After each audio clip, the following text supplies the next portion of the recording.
The international team.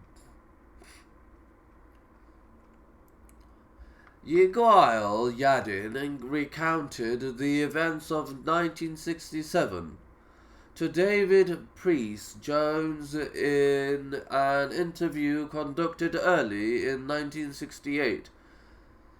He was aware, he said, that other scrolls were around and that Kando, the dealer involved in the original discovery, knew where they were. He therefore sent other staff members from Hebrew University, accompanied by 3 officers, to Kando's house in Bethlehem.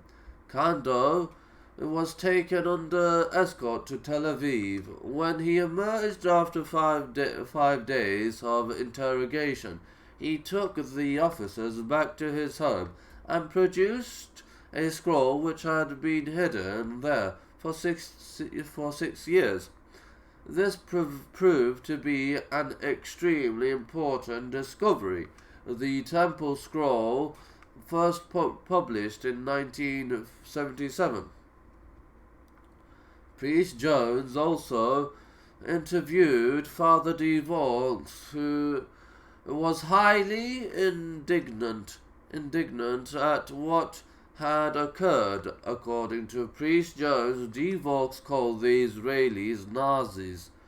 His face flushed as he claimed the Israelis would use the conquest of Jerusalem as a pretext to move all the Dead Sea Scrolls from the Rockefeller and house them in their shrine of the book.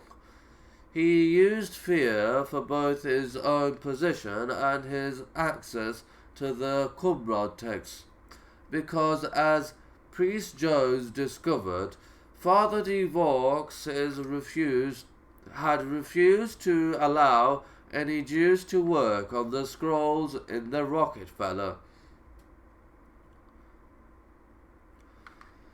De Vaux's fear, in fact, proved groundless in the political and military aftermath of the 6-Day War.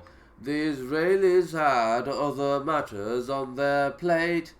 Yadin and Professor Biran, who from 1961 to 1974 was director of the Israeli Department of Antiquities, were therefore prepared to remain the status quo, and De Vaux was left in charge of the scrolls, with the stipulation that their publication be speeded up. A cache of some 800 scrolls had been discovered in Cave 4 in 1952. To deal with the sheer quantity of this material, an international committee of scholars had been formed, each member of which was assigned certain specific texts for study, interpretation, translation, and eventually publication, owing nominal allegiance to the Jordanian Department of Antiquities. The committee, in reality,